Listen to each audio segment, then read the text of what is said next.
Miss হবে না আপনার পছন্দের টিভি শো। দেখুন জি5 অ্যাপে একদম ফ্রি। আমার তো ডিনারে নেমন্তন্ন, এখন যদি এসব খাই আমি ডিনারে তো কিছুই খেতে পারবো না। ওই দেখো, তাই বললে হয় নাকি? এখন বিকেল বেলা মানে চায়ের সময়, তাই জন্যটা। আর কি বলতো, এখন যদি পকোড়াটা খাস না তাহলে রাতে না খিদেটা বাড়বে। না, সামনে পকোড়া রেখে এত কথা কেন হচ্ছে আমি তো বুঝতে পারছি না। গরম পকোড়া সামনে থাকলে জীবনে আর কি চাই? দাদা দাদা, জীবনে না অনেক কিছু চাই, কিন্তু পকোড়া চাইলে চলবে না, কেমন? তোমার জন্য একটাও নয়।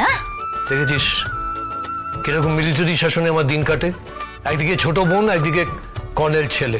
পিছনে নিয়ে আমি বেরোলাম। কোথায় যাচ্ছিস এখন? বাড়িতে যা নরক গুলজার চলছে, কানের পোকা একেবারে বেরিয়ে যাচ্ছে। তো কানটা নরকে না রাখলেই হয়। হ্যাঁ, সেই জন্য তো বেরিয়ে যাচ্ছে। আরে বাবা দাঁড়া দাঁড়া দাঁড়া, 1 মিনিট দাঁড়া না বাবু। এনে ধর ধর ধর। এইবার তো কলেজ থেকে এলি, এক্ষুনি কেন যাবি বলতো বাইরে? আরে বাবা, মেয়েটা এতদিন বাদে এসছে, পকোড়া খেতে খেতে ওর সঙ্গে একটু গপ্প কর যা। মানে আমি এই মেয়েটার সঙ্গে বসে গল্প করব? হ্যাঁ। আচ্ছা পিসিমণি, তোমার কি মাথা খারাপ হয়ে গেছে? পিসিমণি, আমার কিন্তু মাথা খারাপ হয়ে যায়নি যে এখানে বসে বসে হুকুমুকু হ্যাংলাটার সাথে বসে বসে গল্প করব। তার চেয়ে ভালো আমি বাড়ি চলে যাব। কি কি বলে তুমি? কি বলে তুমি আমাকে? কেন শুনতে পাননি? হুকুমুকু হ্যাংলা, বাড়ি তার বাংলা, মুখে তার হাসি নেই, দেখেছো? দেখেছো? আমি হুকুমুকু? আয়নায় গিয়ে দেখুন, হুবহু তাই। স্রোত, বাড়াবাড়ি হচ্ছে কিন্তু। তোমার সাহস বড্ড বেড়ে গেছে, তাই না? তুমি আমাকে হুকুমুকু বলছো? 1 মিনিট, আমি একা তো বলি না, গোটা কলেজ আপনাকে হুকুমুকু হ্যাংলা বলে। ইনফ্যাক্ট এর আগে তো আমরা আপনাকে রামগরুরের ছানাও বলতাম, কিন্তু আঙ্কেলকে দেখার পর বুঝলাম আঙ্কেল আর যাই হোক রামগরুর নয়, তাই ওটা আর বলি না। বাবা, তুমি দেখেছো? দেখেছো তুমি নিজের কলেজের প্রফেসরের সঙ্গে কিভাবে কথা বলছো তোমার বেয়াদব মেয়ে? এখানে তো আপনি আমার প্রফেসর নন। প্রফেসর নই তো কে? কে আমি তোমার? আপনি আপনি আঙ্কেলের ছেলে।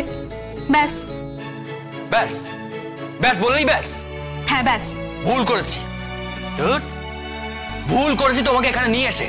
ভালো হতো এখনো যদি তুমি রাস্তায় দাঁড়িয়ে থাকতে, দাঁড়িয়ে অটো থামানোর চেষ্টা করতে, আর আমি এখানে শান্তিতে থাকতে পারতাম। বাবা, এটা কি হচ্ছে? ঝগড়ার ফার্স্ট রাউন্ড শেষ হলো। মানে? মানে তোদের দুজনের ফার্স্ট রাউন্ডের লড়াইয়ের এখানেই শেষ। পরে করিস বাকিটা। পকোড়াগুলো ঠান্ডা হয়ে যাচ্ছে। বাবা, আমার এরকম একটা ফোচকা মেয়ের সঙ্গে লড়াই করতে বয়ে গেছে।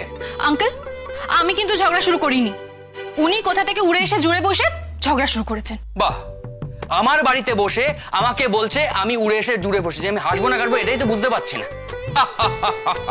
দেখেছো দেখেছো পিসিমণি, দেখেছো আঙ্কেল? আঙ্কেল, একটা লোক শুধু শুধু এভাবে আমাকে অপমান করবে, সেটা সহ্য করবো, আমি কিছু বলবো না? তার চেয়ে বরং আমি চলে যাচ্ছি। আরে আরে আরে দাঁড়া দাঁড়া। সার্থক, তুমি আমার গেস্টকে এইভাবে ইনসাল্ট করতে পারো না। ঠিক আছে বাবা, তুমি তোমার গেস্টকে মাথায় তুলে রাখো, ও বিদায় হলে আমাকে জানিয়ে দিও, আমি চলে আসবো। আঙ্কেল প্লিজ, এরপর আমাকে থাকতে বলো না। এভাবে অপমান সহ্য করে একটা জায়গায় থাকা যায় না। উনি আমার জন্য রাস্তায় রাস্তায় ঘুরে বেড়াবেন, বাড়ি ছেড়ে আমার মুন্ডুপাত করবেন, সেটা আমি সহ্য করতে পারবো না। তার চেয়ে বরং আমি গেলাম। এদিকে এদিকে এদিকে এদিকে। এই কেন রে সারাক্ষণ মেয়েটার সঙ্গে বাড়াবাড়ি তোর কিসের জন্য? এই আমি গেলাম মানে কি? আমি গেলাম আবার কি? জি5 ডাউনলোড করুন আর সব এপিসোড দেখুন একদম ফ্রি।